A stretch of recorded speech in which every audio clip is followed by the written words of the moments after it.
Other days it doesn't go so well and you think, what the bloody hell am I doing here? That day you sort of keep going, and the next day it's okay again. I think we've all had that feeling. Good days and bad days. It's like anything, really. But as long as you want to do what you're doing that much, you'll take all the bad days for the good days. Because when you have a good day, it really is a good day. You don't need an aeroplane to fly when you've had a good day.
Looking for reasonable, accurate threshold speeds, nice touchdowns, with the wings level. Now, with a wind from the left, you can expect the left wing to rise a bit, so I want you to control it.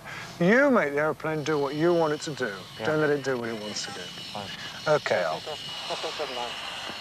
After 25 hours of flying, Alistair Stewart is characteristically setting himself higher standards than the others. At the moment, it's one hell of a challenge, really, to get that aeroplane off the ground and make it do what I want it to do. Then get it back down again. But still, at this stage, I'm not competent enough to really be able to sit back and enjoy what you're actually doing in the air. I'm not sure if you're ever that good, or if you ever have that amount of time in a sort of flying military-wise. Invariably, your flying suit's soaked through in sweat, not just because it's a hot day, but because everything's bloody well happening to you. Sometimes when you've done a solo in the circuit, you come down and you do your after-landing checks. You find your mind's a complete blank. Congratulations, well done, Al. Excellent. He's not an easy person to get to know. He doesn't mean to be. He's a little bit distant. I think it's the character he is. I've seen him, a bit more of him in the last few weeks. He's had a bit of trouble at home. He found out about a week ago that his father has got cancer, which he didn't know. He knew his father had been ill, but it appears he's undergoing a course in hospital at the moment, and obviously, we don't know what the results are going to be, but it was a little bit of a shock to him to find that out, understandably. But he's spoken to his father since he originally found out that he was in hospital. He seems much happier in his own mind about the whole thing. Do you often find problems of domestic or emotional nature affect the flying? How does it do it? Well, of course, it's very difficult to tell how people are affected by these things. I think it's very important, if you're going to fly as a career, that you're the sort of person that doesn't allow these things to affect you at all. You must be able to put these things to one side, because the pressures in flying are very high. As soon as we get Victor Mike again, I'll get you to do some climbing turns for me. Yes, sir. We'll have a look at them first, just to remind you what it's all about. Tell them we're India Mike Charlie, please. Foxtrot people, Victor Mike Charlie. India Mike Charlie. Foxtrot 34, India Mike Charlie. Foxtrot 34, roger. Yeah. Do you know what that means? Intermittent? What? No, sir. Oh, if you don't know what something means, ask, Yeah. all right? Instrument met conditions. Sir. Victor Mike Charlie means visual, okay? So we're within a nautical mile of cloud. So we're in it, I'm saying, right? Sir. But we're in it now.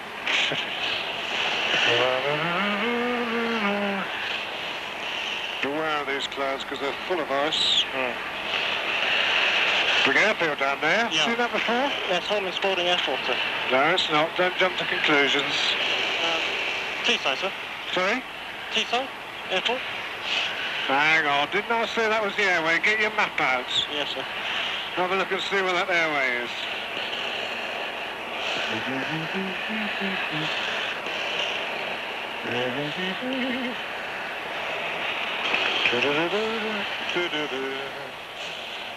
Now your ears, all right? Right one's a wee bit sore, sir. Sorry?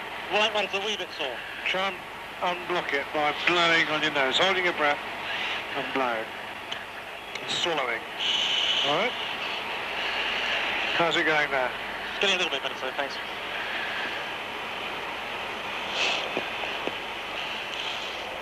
Speed below 140 knots, undercarriage, going down. 3 reds, 3 greens. Maintaining altitude to give 150 knot descent. Speed dropping slightly, changing attitude. Holding it, and trimming it. When you're ready, we'll take our flap down. Maintain 115 knots.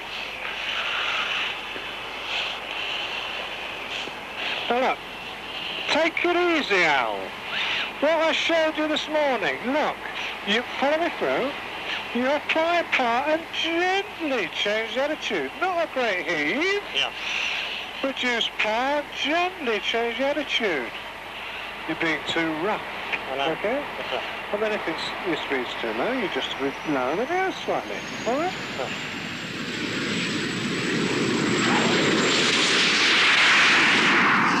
I say people don't think about failing. That's a complete lie. That's the one thing that's in everybody's mind. The dreaded chop, this sort of thing. It's bound to be a very prominent thing in people's minds when you've got such a very competitive type of course. It's not competitive in that we're not vying against each other, but we're struggling all the time to maintain a standard, a set standard. And if you don't come up to that, then obviously something's going to happen. You've either got to improve, or else you're going to have to sort of think of doing something else for a living. Meanwhile, Martin Oxborough has failed his elementary handling test at the first attempt. His squadron commander feels that he may be suffering from personal pressures quite apart from flying. Well, the married man, of course, has got divided loyalties. He's trying to learn a new skill, which is taking up a lot of his time. At the same time, he's got to fulfill the normal obligations of the husband. And obviously, this must be more difficult for him than for the single man who's only got himself to look after. Flying is a very demanding business. As you know, it takes up a lot of time. Really, one almost has to live, eat and breathe it. Right the way through these training courses, and so it does place a lot of strain, I think, on the married man, and therefore he's got to have the support from his wife if he's going to be successful. It's very easy to get depressed, very easy to get bitter about things. When I came down after failing EHT and going through the debrief that I had, I felt absolutely destroyed, and I wondered if I was ever going to make a pilot.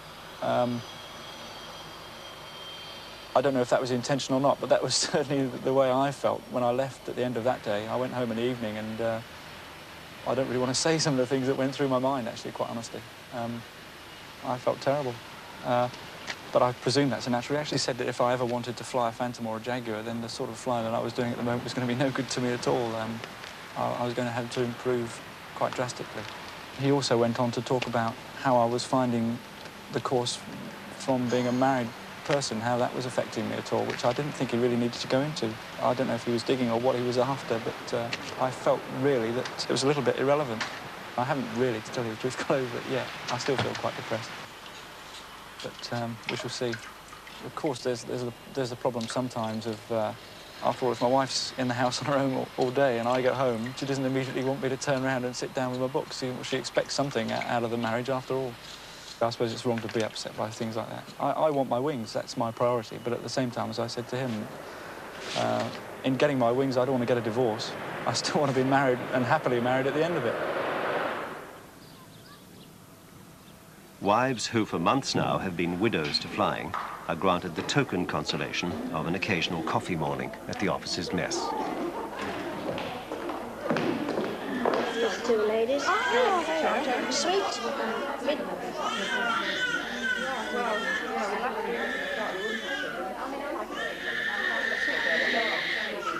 We heard stories before we came here of how much studying they had to do, how much work they had to do. But you've got no real idea of it until you're actually right in the middle of it. So they're sitting, Sue said, with all the maps out, and I've got to work, I've got to do this, can't talk to you tonight. And they're always talking about flying in planes and how they're getting on, what tests they're doing, what do you do in this map, what do you do in that.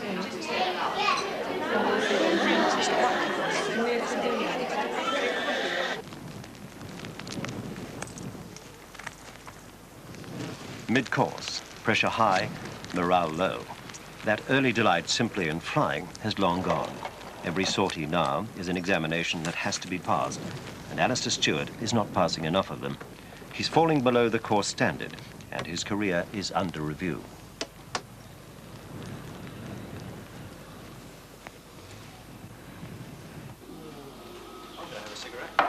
Stand by for broadcast. Stand by for broadcast. Standing by.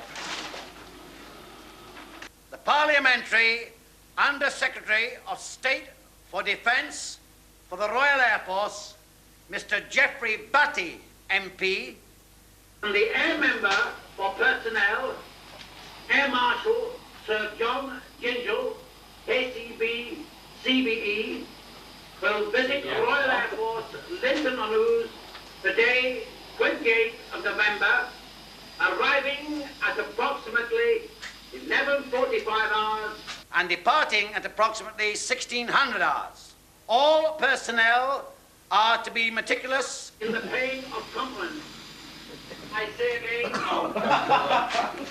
Parliamentary Under-Secretary of State for Defence for the Royal Air Force, Mr. Geoffrey Batty, MP, and the Air Member for Personnel, Air Marshal Sir John Gingell, KCB, CBE, will visit Royal Air Force Linton on Ouse today, 28th of November, 1979, arriving at approximately 11:45 hours and departing at approximately 1600 hours. All personnel are to be meticulous in the paying of compliments and are to be especially watchful for service vehicles flying pennants. Fascinating though it is. End of broadcast. Yeah, okay, fine. Right, you go on then. Right.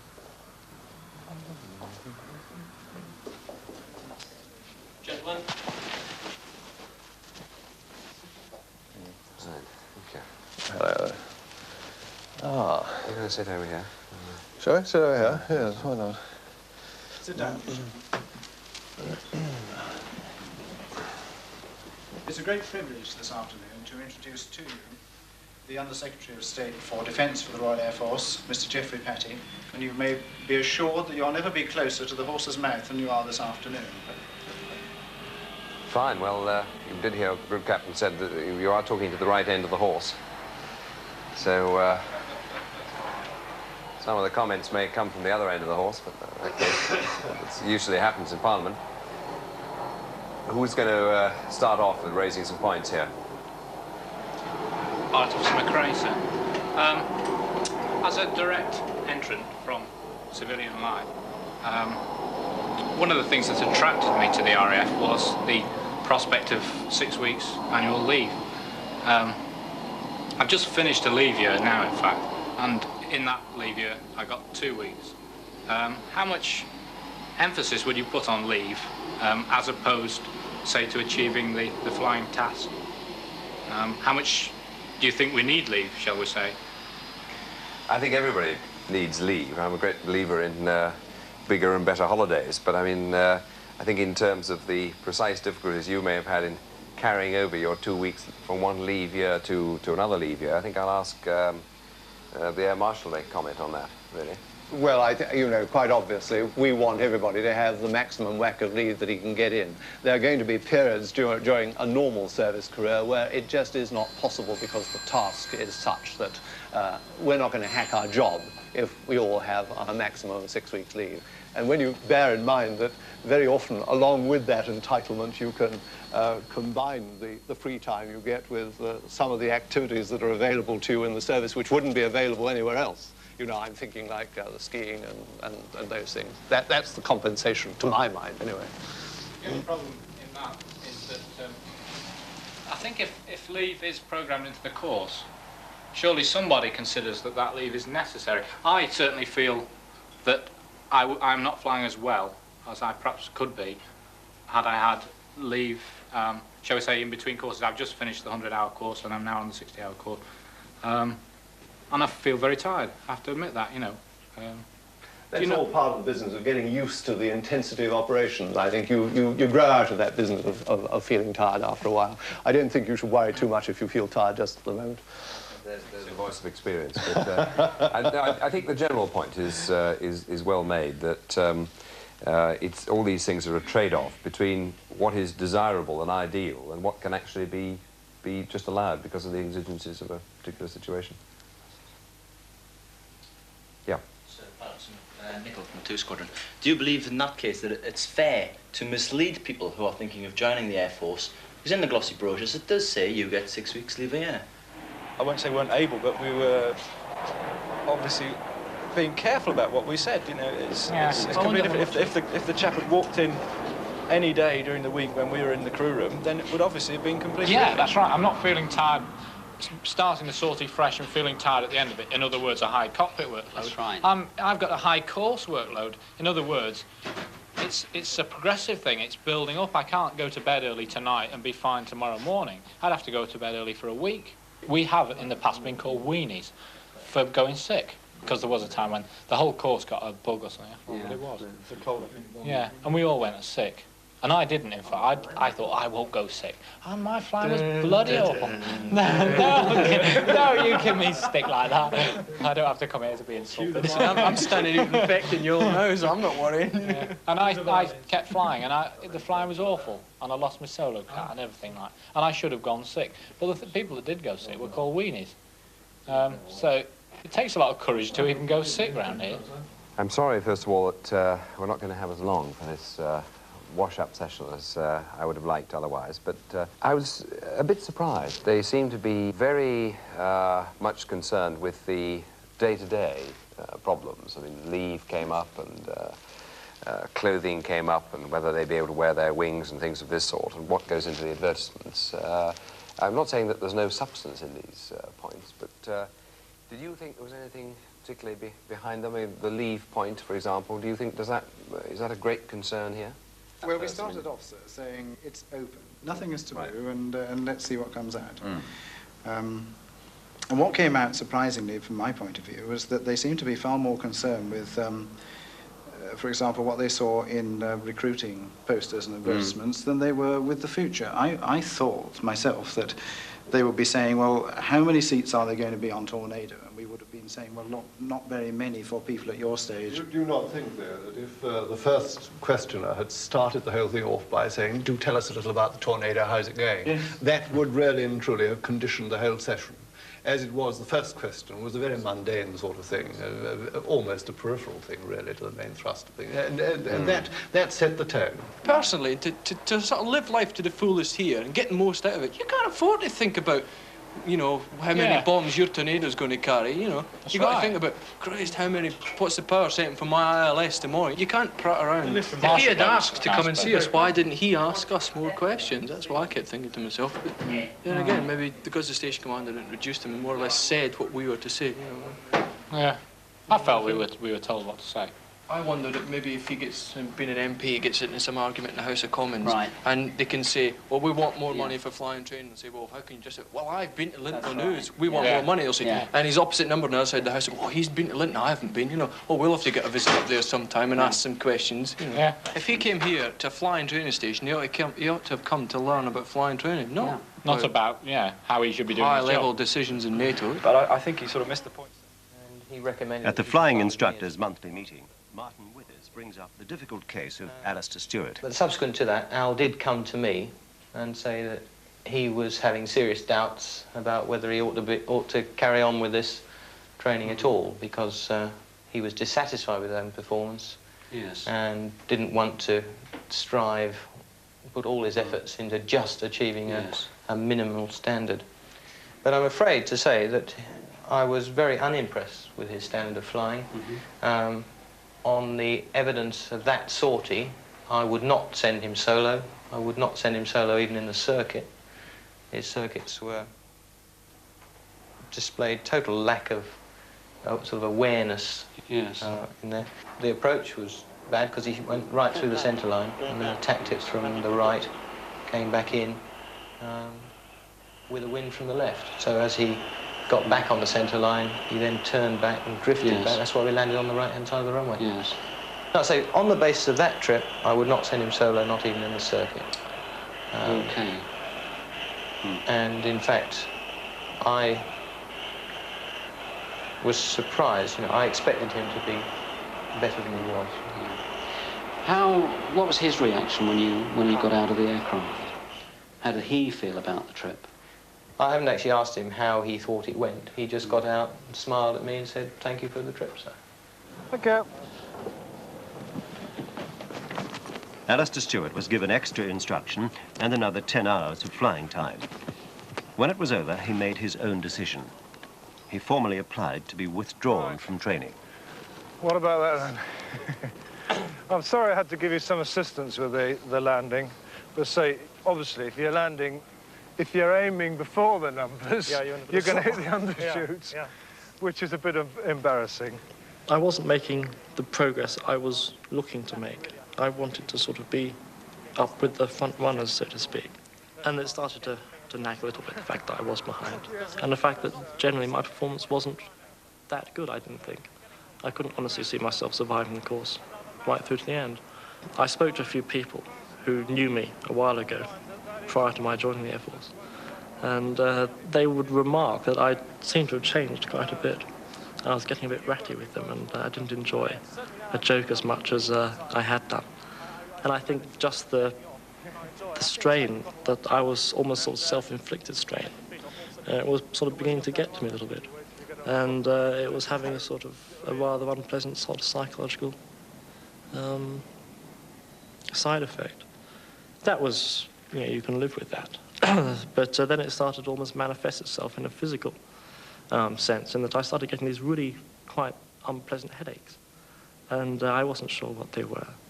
I hadn't been sleeping particularly well. You don't sleep well when you've got something that's really nagging on your mind. And I had another couple of chats with the doctor about my general sort of situation. And I came to the conclusion that really flying was having a nasty effect on me, while the pilot training was having a nasty effect.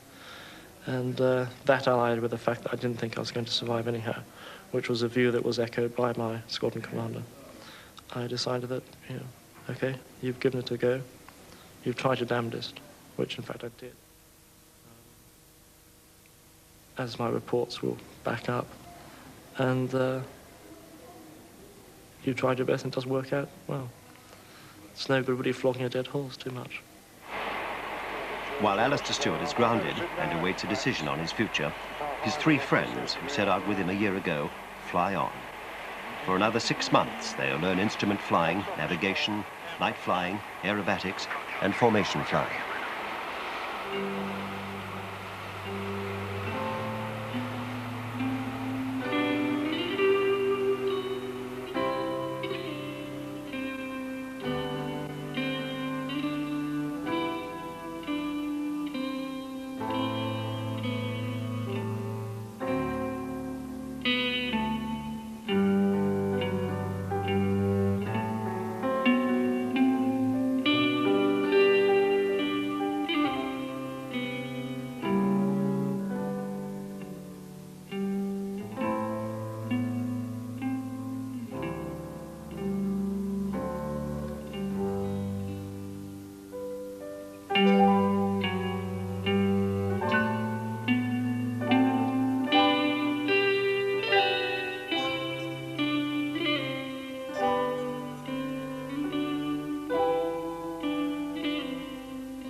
Radar traffic 3 miles, clear to 2.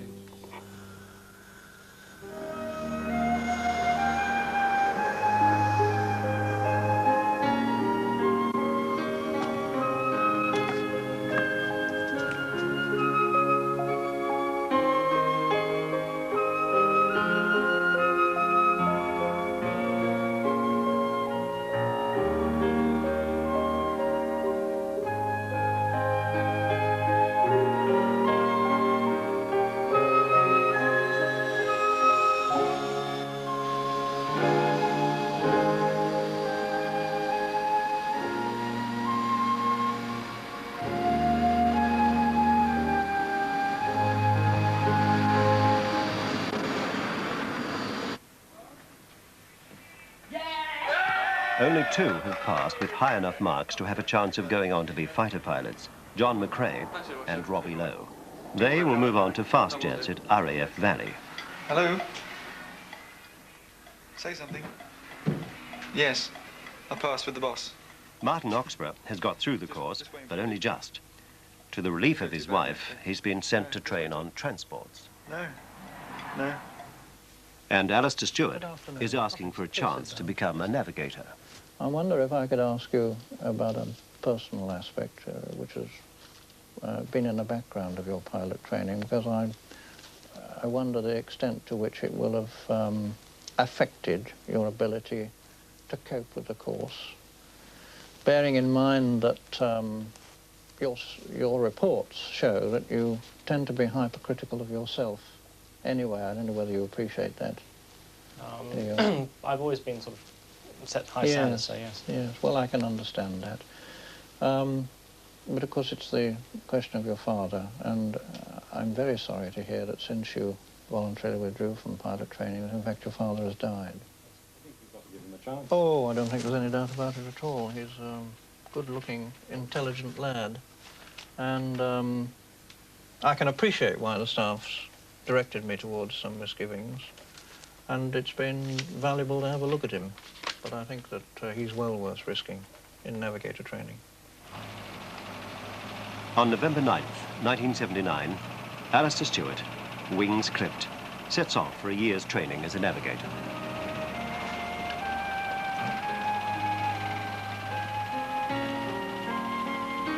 Take it easy, Al. What I showed you this morning, look, you follow me through. You apply a part and gently change the attitude. Not a great heave. Yeah. Reduce power, gently change the attitude.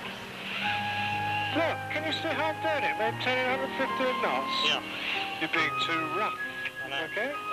And then if your speed's too low, you just lower the gear slightly. All right? And then you can have a go at one. We'll just go a little bit further to get you a decent horizon. There's a horizon ahead for you to climb on anyway.